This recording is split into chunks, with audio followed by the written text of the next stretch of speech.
Neptune is a colossal ball of swirling blue gases, ice, and mystery, a forgotten sapphire in the blackness of space. Its storms rage for centuries, and its winds are the fastest in the solar system, reaching speeds of over 2,000 kilometers per hour. From a distance, Neptune glows with a serene, deep blue, but up close, it is a world of chaos and extremes, a planet that has kept its secrets for billions of years. From the AURORA station, it fills our viewport, a constant reminder of how far we are from home. Every day we wake to the sight of that endless blue, a planet that is both beautiful and intimidating.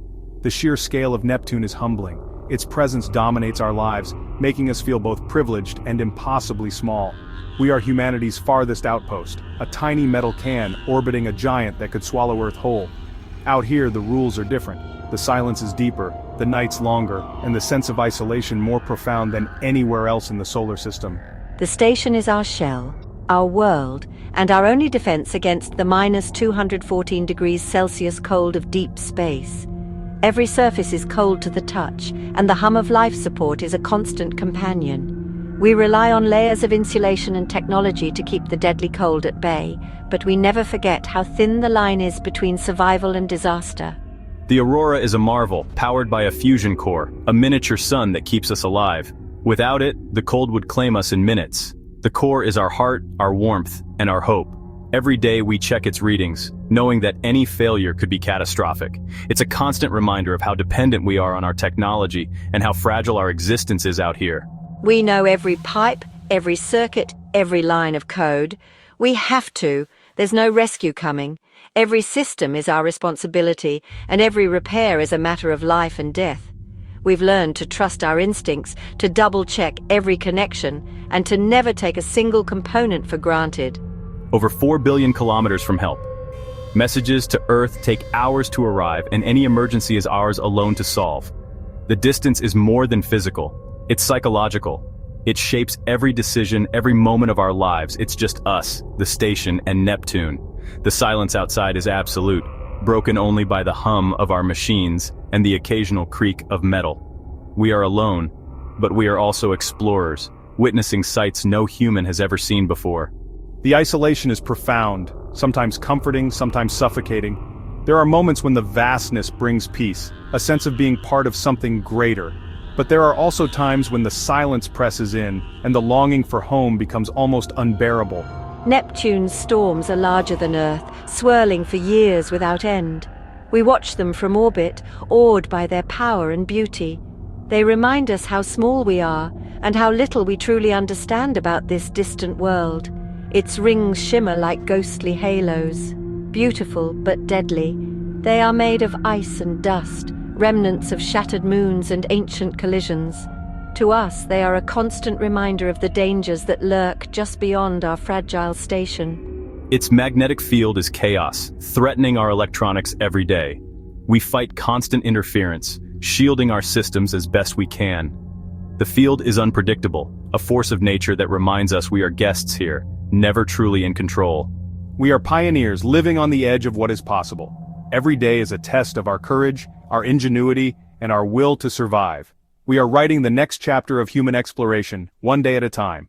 But also just two people in a tin can, trying to survive another day at the edge of the solar system. Out here, every sunrise over Neptune is a victory, and every night survived is a story worth telling. End scene. Routine diagnostics on life support.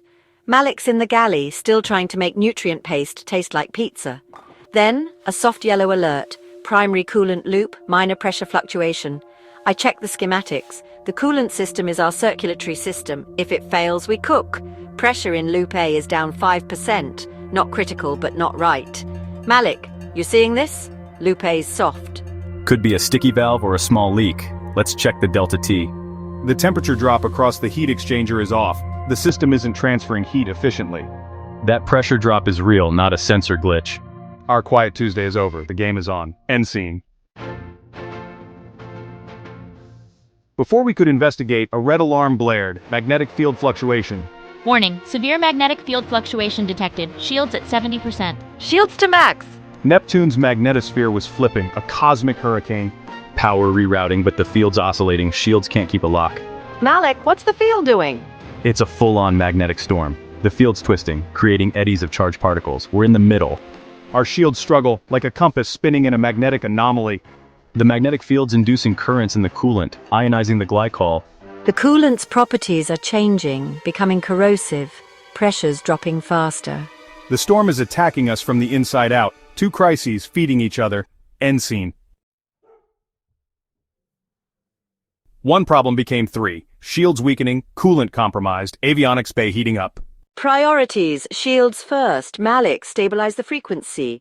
Creating a counter frequency, but power drain is huge. We'll have to shut down non-essentials. Do it. We need that power. I turn to the coolant. Avionics bay in the yellow zone. If it hits red, we're dead in the water.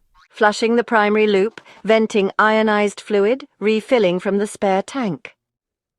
4 minutes, best case. Shields holding at 65%. You're clear to start the flush. I initiated the sequence. Temperatures started to climb. The race had begun. End scene.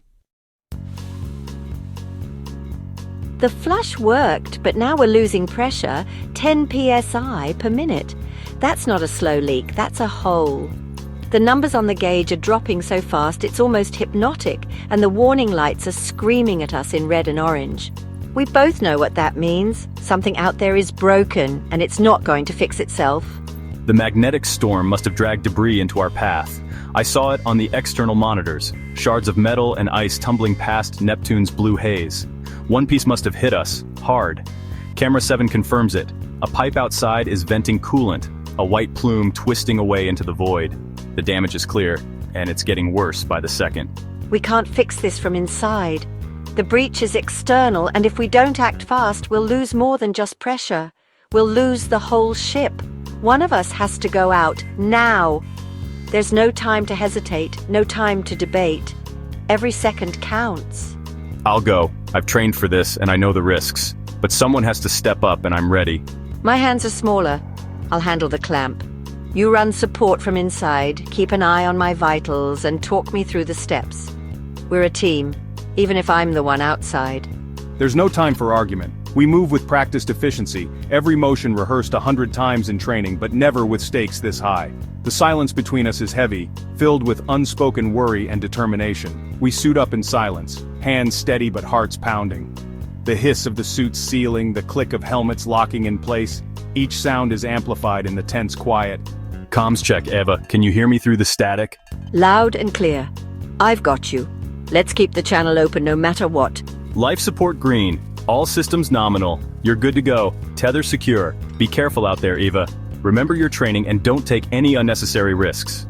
The airlock hissed open, revealing the endless blue of Neptune and the cold, unforgiving void. For a moment everything was still. Then, the mission took over. Time to take a walk.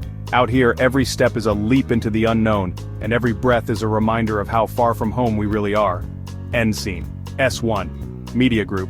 Close-up of astronauts' determined face through helmet visor. Pair of astronauts exchanging nods or brief words before EVA added stock at a distribute underscore equally.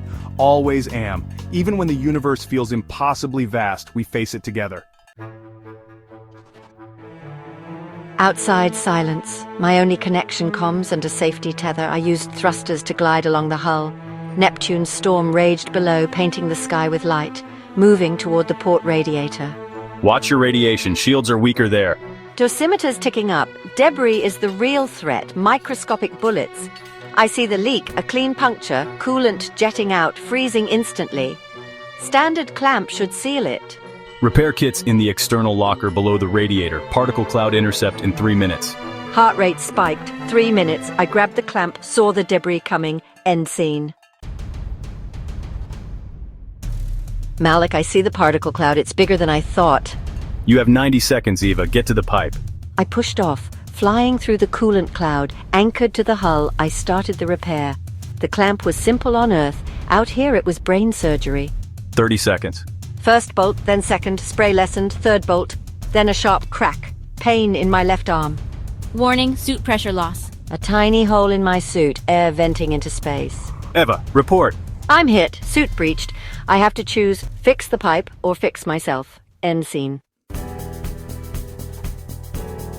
Malik, I'm not making it back to the airlock. Don't say that, just seal the pipe. I have an idea. My left arm's numb, but I finished the clamp with my right. The spray stops. Now patch your suit, right thigh pocket, polymer sealant, press it over the hole, hold for 20 seconds. I rip the patch kit free, press it over the hole, fighting pain and cold. Counting down, hold on. The longest 20 seconds of my life.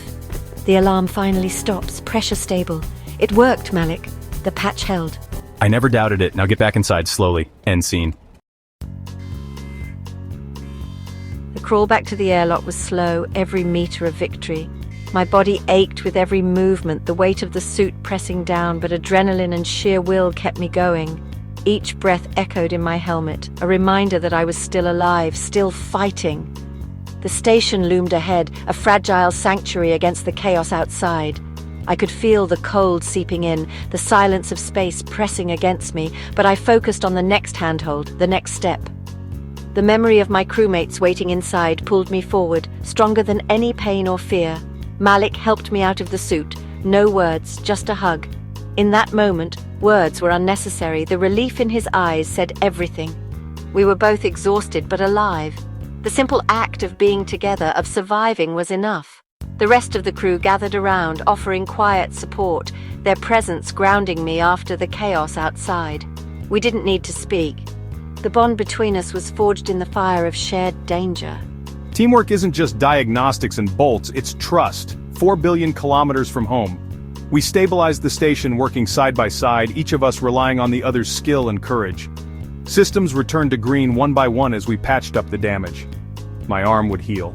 So would the station. In the quiet after the storm, I realized how much we depended on each other, how every small act of support made survival possible. We'd faced Neptune's worst and survived. The storm had tested every system, every person, but we endured. The battered station was a testament to our resilience and to the power of hope in the face of overwhelming odds. Later, we stood at the viewport, watching the now peaceful planet. The storm had passed, leaving behind a world of swirling blues and calm. In that silence, we found a moment of peace, a reminder of why we came so far. This place is a paradox, beautiful and deadly. Neptune's storms could tear us apart, yet its beauty was mesmerizing. Out here, every day is a balance between awe and caution, between wonder and survival. It strips away the non-essential, leaving what matters, the hum of the recycler, a green light, and the person beside you. In the vastness of space, it's the small things that keep you grounded. The steady rhythm of life support, the warmth of a friend's presence, the knowledge that you're not alone. We are small but not insignificant. Against the backdrop of Neptune's immensity, our lives might seem like a flicker, but our actions matter. Every repair, every act of kindness, every moment of courage adds up to something greater. We survive through ingenuity, resilience, and each other. It's not just technology that keeps us alive, but the spirit of cooperation, the willingness to adapt, and the strength we draw from our shared mission. As the sun glinted off Neptune's rings, I knew this was home.